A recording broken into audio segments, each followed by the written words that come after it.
It is time to crown our first weekly winner of the Grandmasters Swiss portion here of Season 1 of 2020.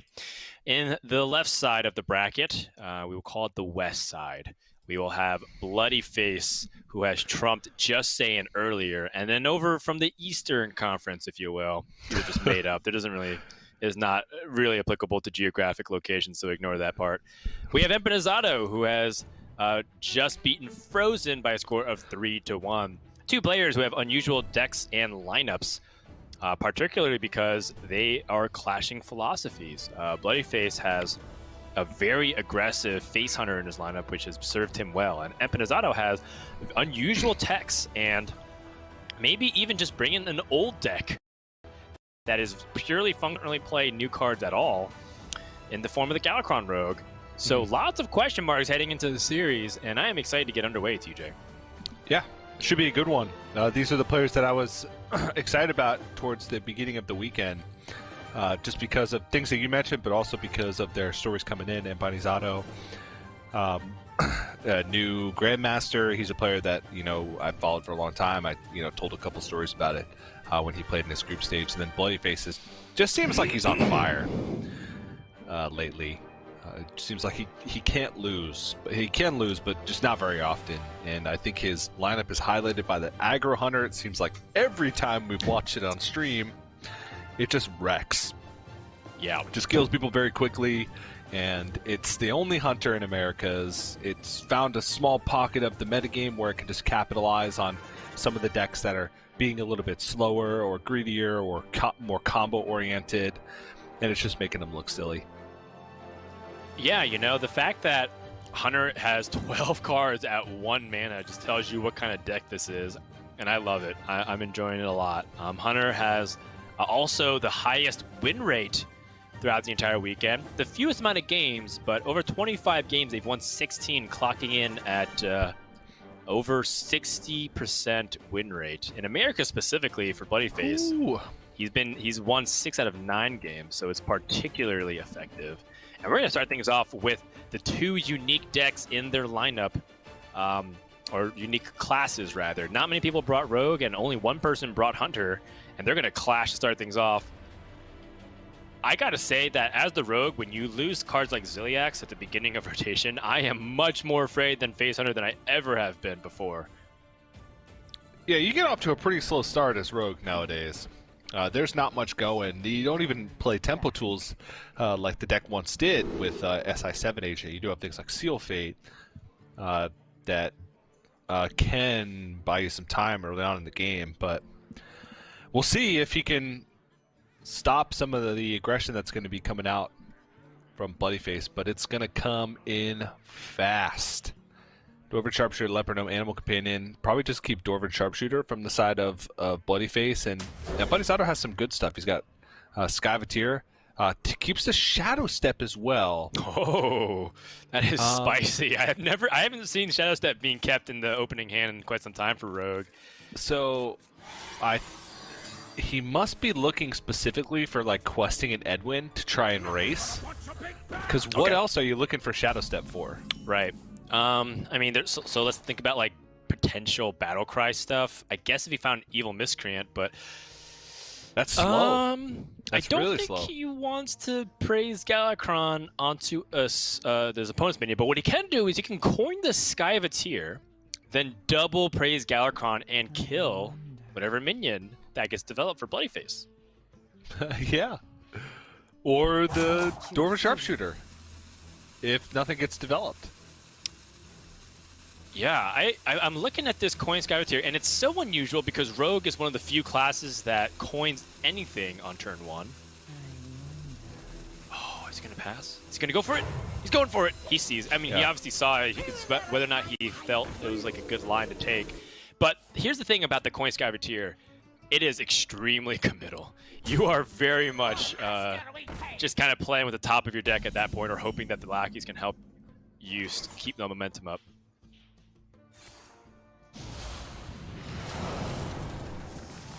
Yeah. So you could tell that Empanizado was a little bit torn about that play, just because he's like, this goes against what I was trying to do by keeping the Shadow Step. Okay, well, you know, he had the opportunity to go for a Kobold Lackey this turn and then Shadow Step it and play it and have full board dominance.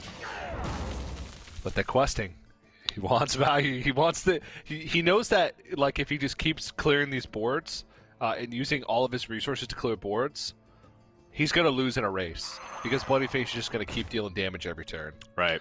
So I think he wants to just kind of go for something big.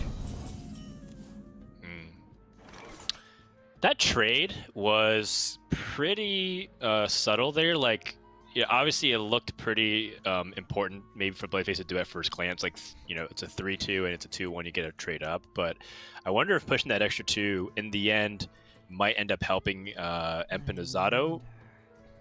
Or sorry, the fact that he didn't push 2 might end up helping Empanizado more as time goes on. But, I mean, bloodyface really does want to build the board. It looks like he has more of a traditional curve as opposed to just, like, spamming 1-mana minions or 1-mana plays in the early game.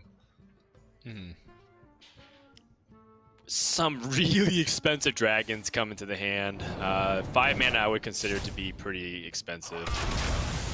Yeah. Oh, and the porcupine doesn't kill the lackey. However, Eviscerate being used means that Dragonbane is a lot harder to deal with. It is a lot harder to deal with, but Empanizado has set this up quite nicely. Next turn, he can go Questing Adventure, Kobold Lackey, or Backstab Kobold Lackey, Shadow Step Kobold Lackey. He can deal with any minion that's played. He gets that 6 damage from hand, and that Questing Adventure is going to start to get beefed up quite nicely. What? Oh, man. That's greedy. That also works really well. I think I like the Questing Adventure now much better. He could still play the questing. Right, because next turn he still gets the coins. So I think he's totally fine to just play the Backstab, Kobold, and the Questing Adventure. Not in that order. Obviously, you want to play Questing Adventure first. Yeah. And then next turn, play the Umbral Stalker and just really make this thing big. What a turn of events. Rogue is stabilizing here and going to start getting really far ahead. And Empanizado says that he wants to make sure that this Questing Adventure can run away with the game because the Face Hunter does not have the ability to handle that Questing Adventure. Yeah, he wants to specifically get it out of range of Beast plus Kill Command, it seems, which the 6 health does. Because if it doesn't die to that, then it won't die at all. Unless bloodyface were to sink. He would have to have double Arcane Shot, Dwarven Sharpshooter, Hero Power to kill that, which that's a long shot. And I think bloodyface was really hoping to land the other porcupine with the draw and did not land it. Instead got Phase Stalker. And when the Ingenuity lands on the Phase Stalker, it's still great, but it's off curve right now. And bloodyface still needs a way to find... He still needs to find a way to stabilize here, and he really isn't going to.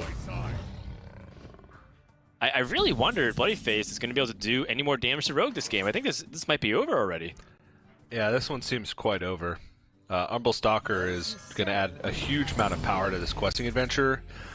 There's a reasonable possibility that Empanizado can set up a 2-turn lethal here. Yeah, bloodyface is like, okay, man, you had it.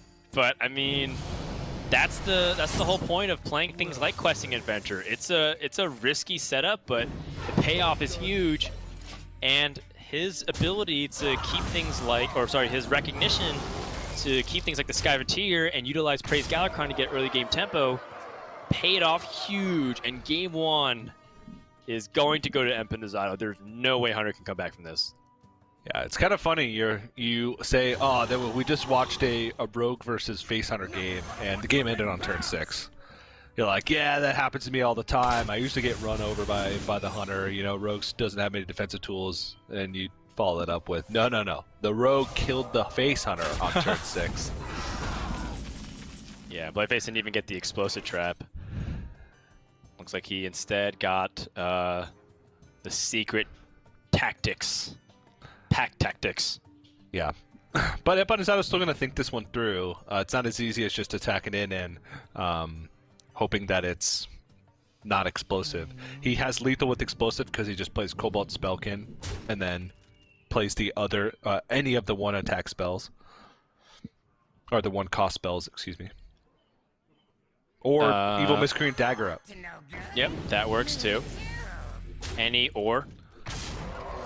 And Empanizado steals a win. This was such a tight game that could have gone the other direction the moment Empanizado broke, but it ended up not being a close game whatsoever. Like, I thought it was going to be like one of those things where if Rogue won, it would barely win and be at, a dozen less.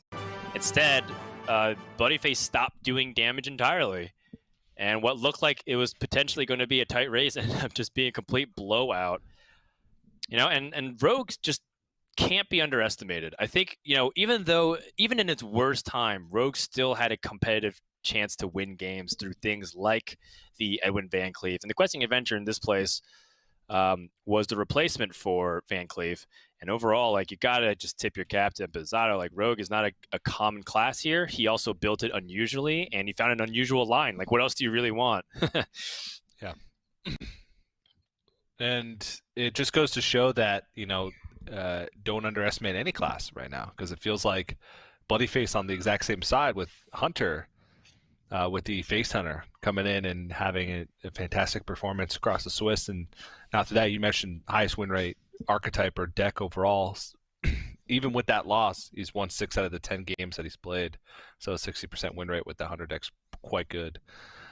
A lot of things can still be viable, including the Rogue, which runs 0 new cards from Ashes of Outland. Just the good old-fashioned Galakron Rogue with a couple twists in Umbral Stalker and Questing Adventurer. But getting that Rogue out of the way as a win is a really big deal, I feel, because I think he was susceptible to a couple of the other decks from bloodyface with the Rogue. So we'll see if that's going to be the difference maker as we move forward here.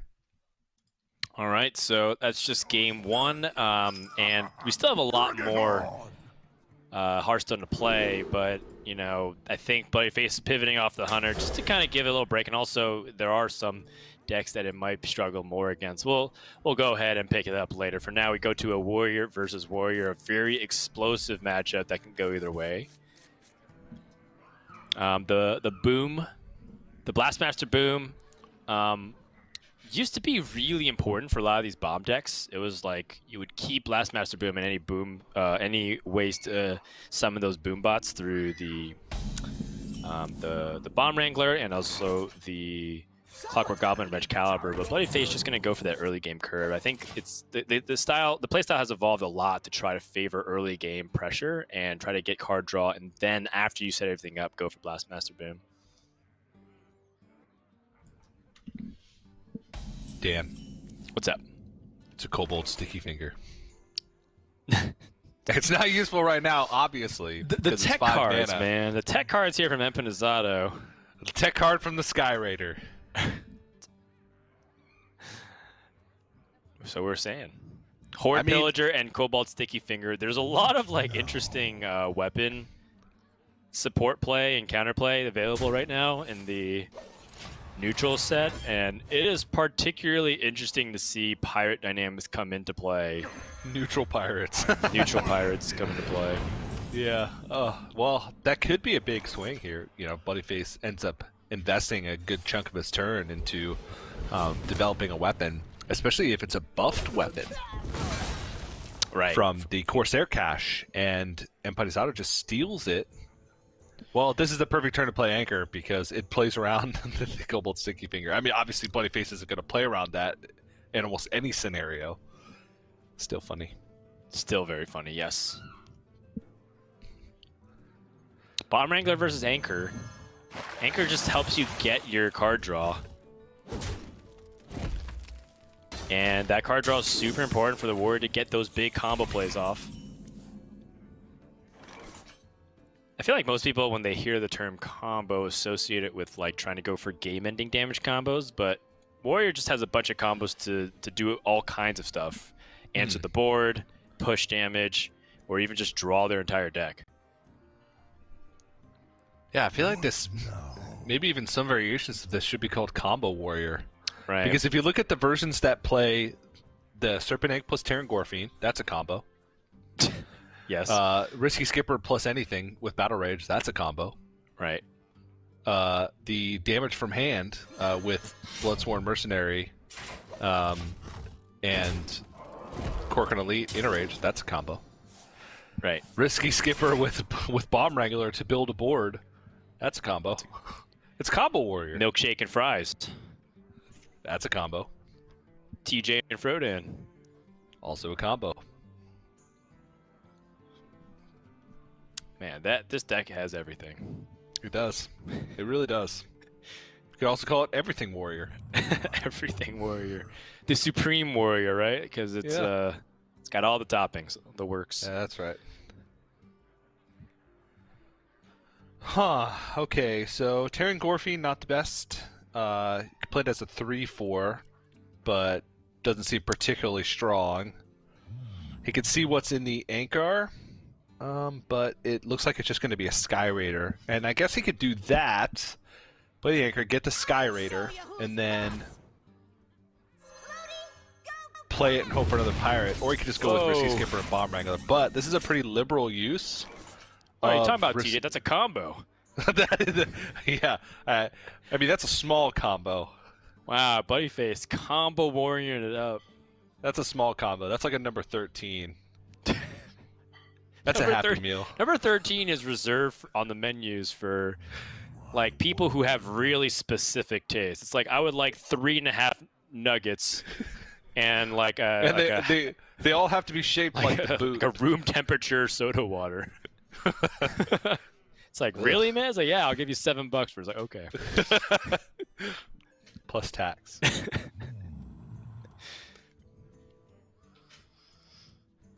Do you sticky fingers this? Attack with the Red Caliber sticky fingers? Yeah, so that's an interesting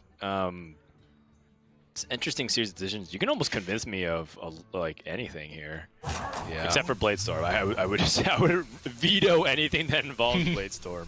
You kill a bomb and then you summon a bomb. Yeah. Oh, okay. Yeah, this is Right. one thing. I mean, in the end, Blood Boil Brute is 5 mana 6/8 on this play. That's a lot. So definitely not an unreasonable play. I think the sticky finger could be timed better, and it's also fewer stats. Yeah. He also has his own anchor in his hand. Right. So like again, that's the problem of how many weapon swings do you really want? Right. And also another thing to consider, and something that is on the mind of every warrior player, is if my opponent preemptively damages their minion, are they setting up for battle rage? And I think that if you are Empanizado shoes, you remove all of the damaged minions. That's got to be a win if you're going to stall Bloodyface's ability to draw a ton of cards with battle rage. Oh, that's a good point, yeah. Bloodyface is sitting on that battle rage. Right. And a Bloodsworn Mercenary. So he basically shut both of those off. For now. Empanizado is good. Yeah, I would say that he is above average. Of course, I say that cheeky, very sarcastically. I think Empanizado has proven that he's an excellent Hearthstone player. Yeah, he's well above average. Right. I do understand that some people might not understand that I'm being sarcastic at the moment. I have been told I have a very dry delivery. I disagree. I think your delivery is incredibly wet. Thank you. Words plus moisture. That's a combo. Yep, that's a combo. All right, Anchor here plus Clockwork Goblin just kind of jumps out at me. What about injured Tolvirs and Battle Rage? Yeah, that's also, but because he has the Anchor, he's going to be able to pick up Risky Skippers most likely in the next few turns. Okay, fair enough. So Battle Rage still has not even reached its full potential. Oh wow, it's not even its final form. Nope. 2 mana, draw 3 isn't good enough. And also, if the Battle Rage draws you Pirates, the Anchor all of a sudden starts to feel worse. Like an anchor, like it's anchoring you down.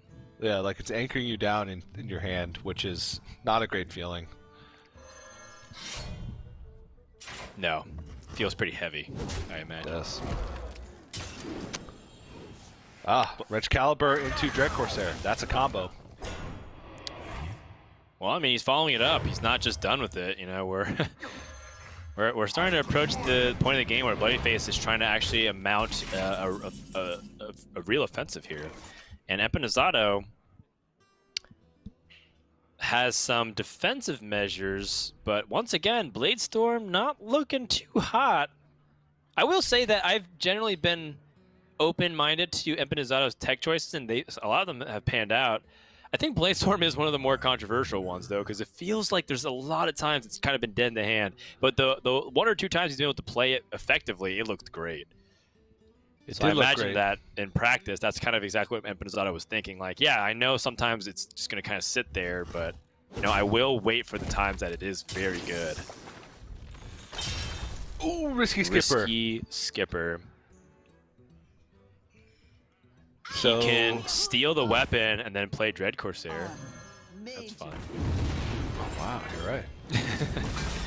That's a combo. That's a combo.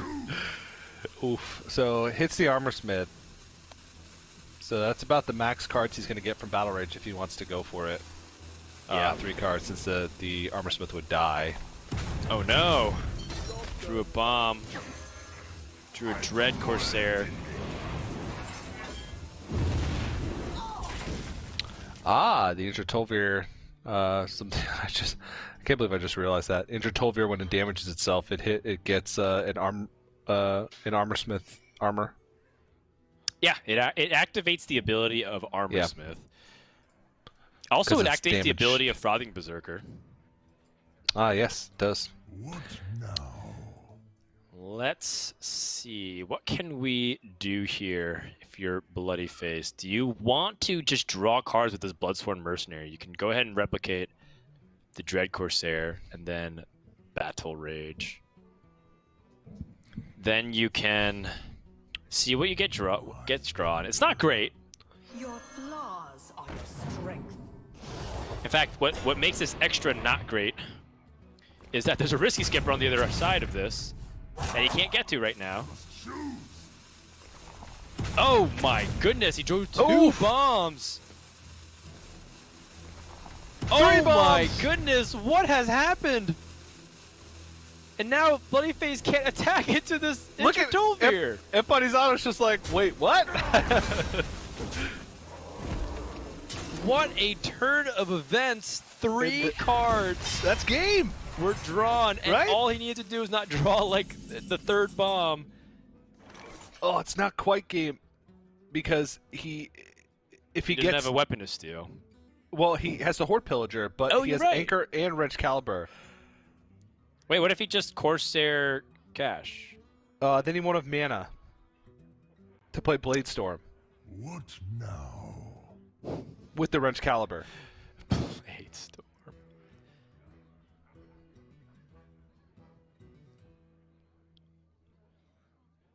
Oh, Empanizado racking his brain. Bloodyface, he's swiveling his chair because I think he assumes he's already dead. Yeah, so there is the chance at lethal, but I think it's a 50-50. Treasure? Loot? What more can I ask for? And it is the Anchor, so he is not dead.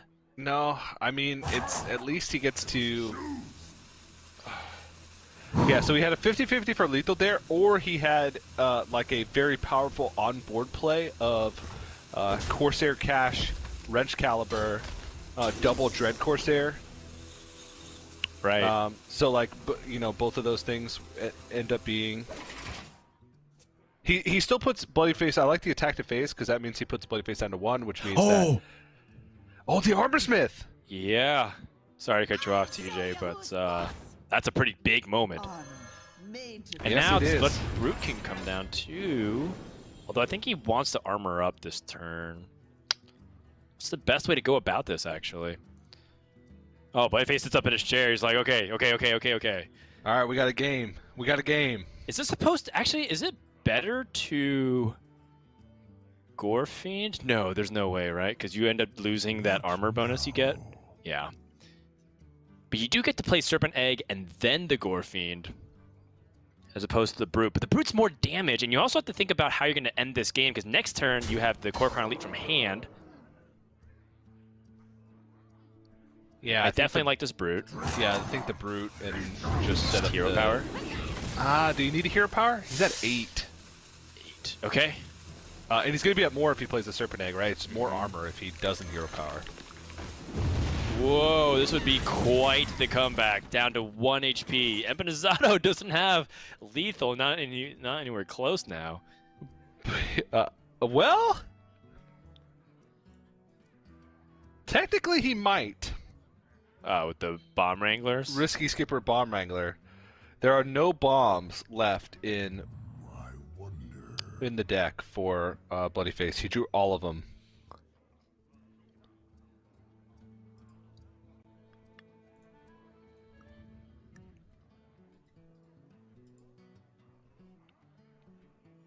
Okay, well, we do have Battle Rage as well, so I think the Risky Skipper Battle Rage setup is very valid in this position. Yeah, he does have bombs in his deck though, also, or he has one. Oh, bomb. you're right. You're right. He has one bomb. It was just the 2 wrench caliber swings,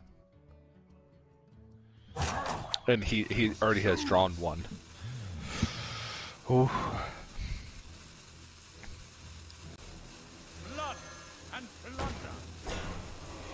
Okay, so he's going to go for that Risky Skipper play, as we talked about. Try and maximize his card draw.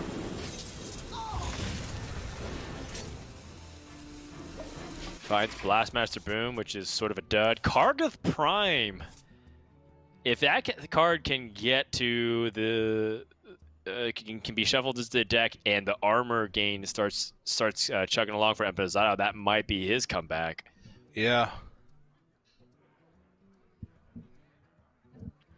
But that's both Risky Skippers gone, right, for both players. And while Empanizado still has an Armor Smith left in the deck, and like you mentioned, the Kargath Bloodyface, potentially Kargath Prime, like those bursts of armor are gone.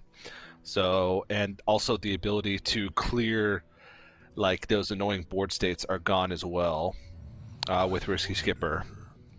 So right. We're kind of back to square one. Now that's assuming that Bloodyface kills this Risky Skipper, which is not a guarantee. Well, he can clear off most things. Right? Yes. Oh no, the sticky finger. Wait, is this where the sticky finger? Oh, this is... Puts his hand in the cookie jar? Was he hoping for a 2-bomb outer? There's 2 bombs in the deck. He needs both of them to hit. And not a single one hit. Yeah. Bloodyface yes, looks really upset about something in particular. Was it the fact that bombs weren't being drawn? I guess so. That's the only thing I could think of. I mean, he had 8 cards or 9 cards in his deck, and 2 were bombs. I mean, that's not super likely. No, I mean that's like what a 20-something% chances. Sticky finger, there it is. Oh man. Oh, that is backbreaking. Bloodyface throwing his arms up in the air because I mean that is painful, and I mean that could be the straw that broke the camel's back here. Bloodyface is going to lose the board now, and Empanizado does have momentum on his side. Bloodyface is hoping that he draws a bomb. He's like, no bomb. So Empanizado, I don't know if I agree with the card draw there. Right. Because that's the only, from this position, that's the only way he loses. Whoa. He's going for a lethal of his own. That's what he was doing. He's setting up the 2-turn right back, and Bloodyface doesn't have any more bombs to shuffle. If this bomb gets drawn, that's like such a fitting end. All right, Wait. wasn't. He has bombs in the deck. He can Blastmaster Boom and then Terran Gorefiend. Because there's only 2 bombs in the deck, right? Yeah, there's 2 bombs in the deck. Minions. And then he kills his own bombs if the bombs deal 3 damage to the face, or if he gets runner bomb. So there's 2 bombs. So he's got multiple opportunities for lethal here. Obviously, he's not pushing face damage, but Bloodyface can still win. 2 outs. 2 outs. Yes, and there's no way he's dead on board if he doesn't do that, right? Like if he Kor'kron leads and trades into the Intertolvir, there's still more than it's the only enough to play. Kill him. It's the only play. Yeah, there's a dozen or so showing. Yeah.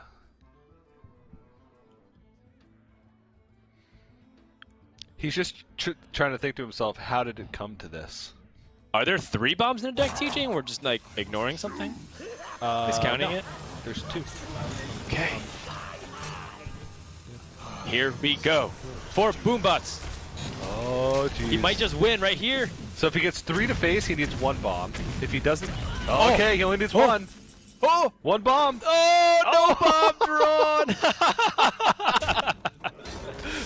Oh, wow. What a chaotic game number 2. Empanizado hobbles over the finish line, and that is going to be a 2-0 lead. That's a brutal game for bloodyface. Because at the end there, he had so many opportunities to set up lethals, and they were blocked by everything. Like, blocked by him not drawing bombs, blocked by Empanizado having the sticky finger. Bloodyface had to make his turns weaker because he drew all 3 of the bombs that were in his deck in 1 battle rage. So, he's got to shake that one off because I would be upset if I was on Bloodyface's side of that game board. Yeah, really tough to swallow if you're Bloodyface because it was so close, and like if there were so many like if this gone a little bit more his favor, he would have been tied 1 game apiece. But hey, you gotta dust yourself off. And Bloodyface was in a similar position earlier today, where he was down 2-0 and they went for the reverse sweep, even though he had to win some tough matchups. So this seems a little bit of a taller ask, though. Demon Hunter is considerably better than most other classes right now. I definitely feel like it's better than Warlock, at least, against the field. So Bloodyface having to take down Demon Hunter 3 times is very difficult.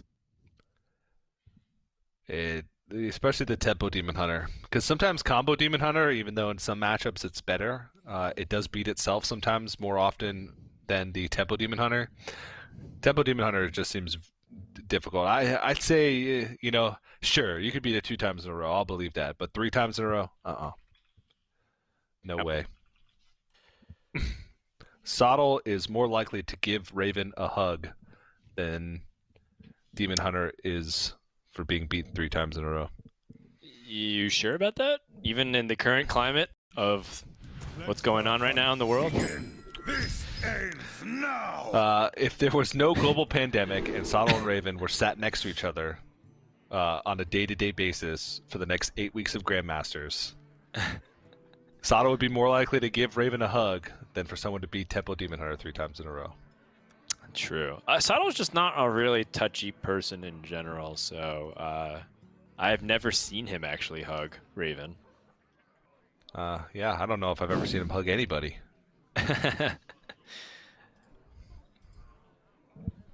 Maybe his cats. His cats, his computer, his ego. I mean, there's a few things that Sottle's probably has wrapped his warm embrace around, but Raven is certainly not one of them. Can't wait to watch Europe next week. Let's go ahead and tune into what's going to happen game number 3. This one is going to be fast and furious. Empanizado, do you mana burn on 1 to stop your opponent developing because you can't develop? Hell yeah, you do. No, you don't, because they have the coin. Right, you can't have negative mana crystals, right? No. Well, you can, but then the coin still gives you 1, I guess. Here we go. Mana burn on 1! That's awesome. Love to see those out of box plays. Everyone was laughing to himself. He's like, what did I just do? What if you could have negative mana crystals and Bloodyface didn't know and found out there by coining and nothing happened? It's a mana debt. I've never been in that scenario. I've never been mana burned on 1, and I was like, well, I could coin out this 1 drop. Yeah. So, I don't blame him, and it's an interaction that I am not entirely sure about, to be honest. Same. This Dwarven Sharpshooter, by the way, is it the nuts? Is it, like, the best card here for Hunter? Because now all of a sudden their hero power just, like, cleans up half of Empanizado's deck? Yep. I mean, especially if the deck stays the same when Frenzied Foeing goes down to 2 health. Like, every single card in the deck has 2 health or less. Right. Except for Glitbond Adept. Frenzied Foeing, Satyr Overseer, Altruist, Sightless Watcher, Crimson Sigil Runner, Battle Fiend. Look at the respect being shown. Empanizado's willing to pass turn 3 because he recognizes the threat of the sharpshooter. Yep. I was told, by the way, as a fun fact, that Dorton Sharpshooter was originally printed potentially as Hunter Ace's card for winning the 2019 World Championship. Because kind of like the hunter, and he's like the ace in the hole because you get to aim it. No comment from the Blizzard employee. Moving on, we have. And then they scrapped it. They're like, he doesn't deserve a card. No, I think I they thought just there was a didn't... follow-up to that story. I didn't know you were done. So okay, sorry. The follow-up is that I don't think they got the flavor text in time for the ship, and then they didn't want to change it. So I think that was the story behind that. Oh, okay. I don't even think Casper knows himself. I probably should tell him. He'd probably like that. Well, Lion's already got a card, and Hunter Ace doesn't have one. There are a few lions in Hearthstone, yeah. Well, the Mokthanol one is the one I was specifically referring to. Oh, okay. Fun. Well, that's a lot easier than Pavel as a card, I would say. He did have a card. The Chittering Tunneler. They just reprinted Polymorph in the form of Malygos Aspect of Dragons for 1 mana. That's true. It's Babbling Book the combination of Babbling Book Polymorph. Empanizado has to deal with this Face Stalker, which is very big. 2 mana 5/6. Although Bloodyface did take his entire turn, so 4 mana 5/6. Empanizado might have to ignore it unless he finds a silence off the top of his deck. He did not. Now I think he has to deal with this fact that the Face Stalker is going to be able to get that secret out of the deck, and Explosive Trap is very good, as mentioned before, because of the 2 health breakpoints of a lot of these Demon Hunter cards. And he didn't find another card to help get damage, so Frenzied Fellwing doesn't even get to go out. This is looking like Bloodyface can do this.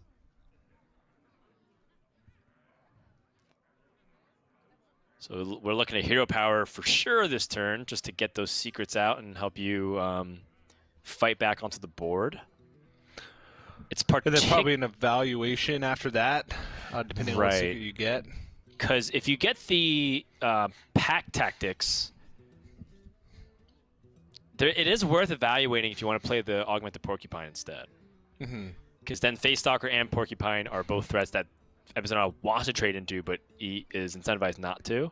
And it sets up a dynamic that's really tough, because Empanizado doesn't know if it's Explosive Trap or if it's Pack Tactics, and he doesn't want to attack Face and lose those minions, so he most likely would trade into a minion first, but then bite off more than he would like to chew.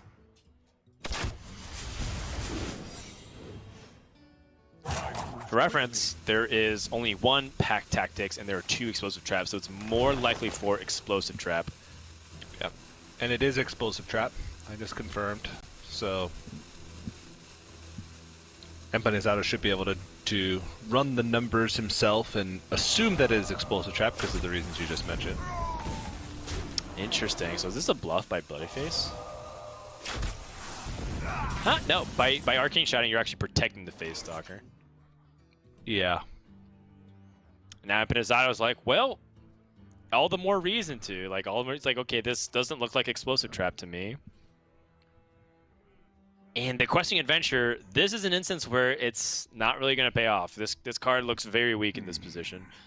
Yeah. So does the Raging Fellscreamer, to be honest. Empanizado playing Raging Fellscreamer in a deck that does not play Priestess of Fury, which is interesting. It's like the pure tempo demon. It's so you can play the 4/4 plus another demon in like the same turn, or in a similar turn. The next demon you play costs 2 less. You get to play a free Sightless Watcher, I guess, if that's the case, or Frenzied Fellwing.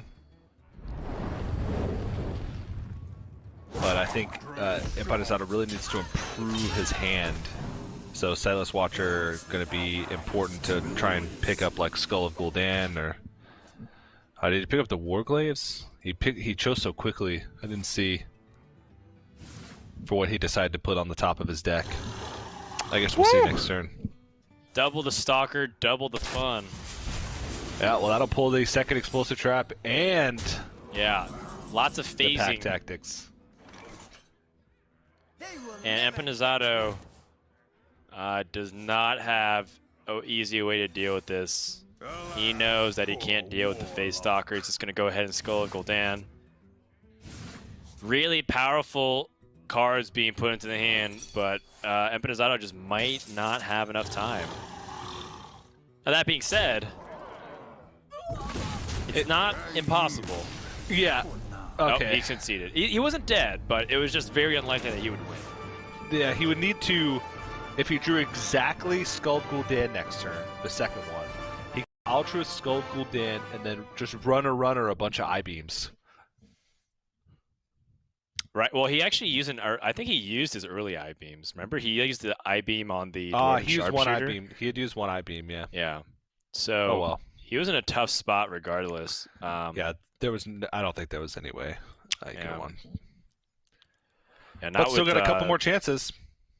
Not with that momentum that bloodyface had, but we're going into game number 4, and it is Warrior or Druid. I feel like Warrior's been performing better versus the Demon Hunter, so I expect a Warrior Q here for bloodyface, but honestly, it doesn't really matter too much. You just still have to win with both decks to wrap up the series. Mm-hmm. But the Druid does feel a lot more vulnerable to Demon Hunter than the Warrior, largely because the Warrior kind of wants you to damage their minions. There's things like Altruist struggles a lot more against Bomb Wrangler and Armor Smiths, versus the other minions, the Glowfly Swarm and the Treants summoned, get wiped a lot easier by things like Altruist. Not to mention that Druid takes a long time to get set up because they... Well, they usually pass the first 4 or 5 turns, and usually Demon Hunter gets rolling by them. Yeah, if they don't pass, they're just kind of trying to fill their hand, which doesn't necessarily help. But we'll see. Questing Adventure, one thing that we've talked about is a weakness of Druid is that they lack card removal. I feel like we've been talking about that forever. So that Questing Adventure from Empanizado, if that can hit the board early enough and, get out of range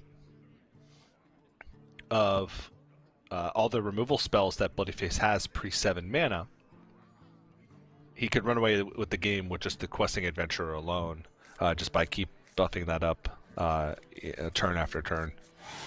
So, not surprised to see a keep there. Does need some cheap stuff to make that happen, or at least some tempo for the early game, and I mean, that's something. Doubt he's going to mana burn on turn 1 this game. He could, just to interrupt like a potential Fungal Fortunes, but outside of that, there's really just not much else that could happen on turn 2. There's no ramp, Wild Growth 3, so just hero power. Yeah, so we'll see if that ends up being the case, but, bloodyface does have the Wild Growth. And Empanizado does not have... He did not play anything on 1. Sightless Watcher is... actually, this is a pretty interesting option Oh, well, here. Twin Slice. Twin Slice is really good with Questing Adventure. So, next turn he can go Questing Adventure, Twin Slice, Second Slice, Coin, Mana Burn. That's and that sick. would completely that. protect his Questing Adventure. Right. Because he'd be playing 4 cards, so it'd be a 6/6, and bloodyface would not have enough mana to do anything. Well, he would actually. Yeah, because if he had exactly double Wrath. If he Wild Growth, he would have available mana to do that. Yeah, because going into the next turn, he'd be at... Oh no, would he? Because he's going to be at 5 mana going into next turn? He would have to have Wrath, Innervate, Wrath. And he didn't Wild Growth. Well, Bog Beam is down, so that way he doesn't get wrecked, but he sees the double Twin Slice. The Questing Adventure, again, these are like unusual cards that you don't often see, but I like it. And this 5/5 is going to challenge Druid. And the Mana Burn! Ooh. Bloodyface is in trouble, and you can see him shaking his head. Bloodyface is looking at a potential second again. He has been the king of silver. He's been struggling to get that one decisive victory.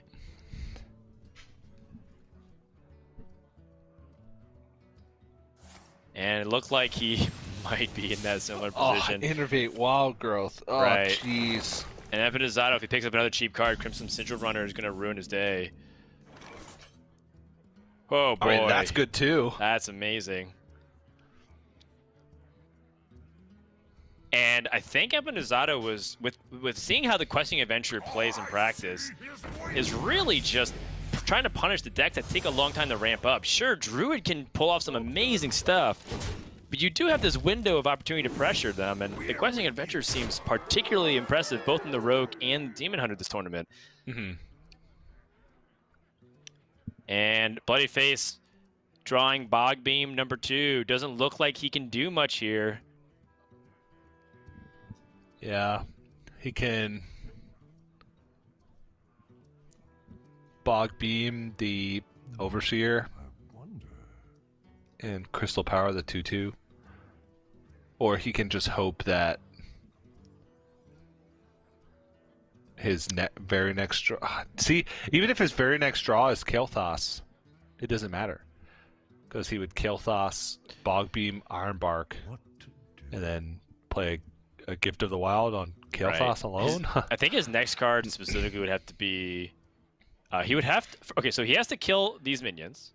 Yep. He has to draw Overflow next turn. Yep. He has to hope Empanizado whiffs on 5, and then he draws Kael'thas. I think that's the specific way it pans out, and I think that's the only line that I can spot for Bloodyface, and that is like... I mean, that's got to be a single-digit % outcome. Like, I don't think that happens double digits % of the time out of 100. That is so rare. And you can see Bloodyface already kind of resigned to the fact that he is a massive underdog in this position. And that's helpful. Okay. Okay, that's definitely like a whiff turn here, so to speak, but still really, really painful here. Yeah, so the play that Bloodyface made last turn was to play in case Exotic Mount Seller is the next draw of the deck, because he held on to what the spells that would be 0 mana. True. And use the Savage Roar, because you know what have time. Is that Exotic Mount Seller? Okay. So he played to his out. Let's see if he's rewarded. Yes. Because he needs the juice right now. Okay, so you Iron Bark the Mount Seller. Yes, because you need to block as much damage as possible. I guess you can Bog Beam first, though. See what you end up getting. Yeah, unless what you would get changes the outcome.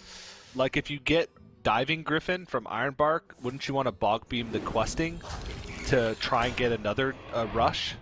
But if you don't hit a rush, then you'd Bog Beam the Crimson Sigil Runner. Right.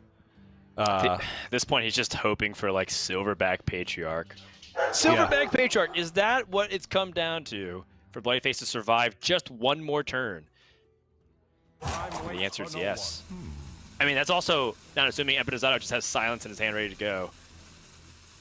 Or just Metamorphosis to end this game.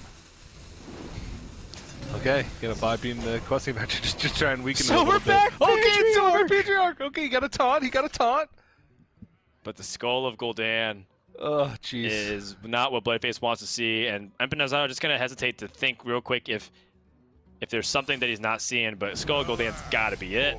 Warlock. Altruist with all Oh, free cards, that's gotta be the game. Yeah, well, he can't push through the Mount Seller without attacking with the Questing, right? So Altruist deals 2 damage, you put down your opponent to 6. Questing. Yeah, I think he's Wait, 1 4, damage 5, 6. off. No, it's exact lethal.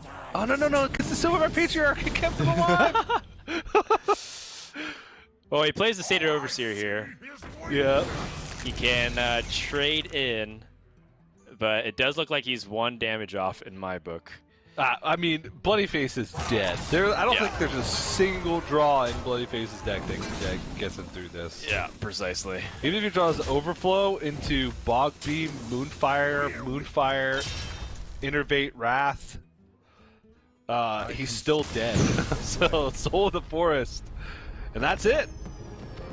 That's it. Empanizado is your Week 1 Hearthstone Grandmasters America's winner. And he is going to take home 6 points. And as we mentioned, with the 6 points that you get, there's only 3 weeks where you can get these points. So you separate yourselves from the rest of the pack. Everyone who didn't even make top 8 got 2 points.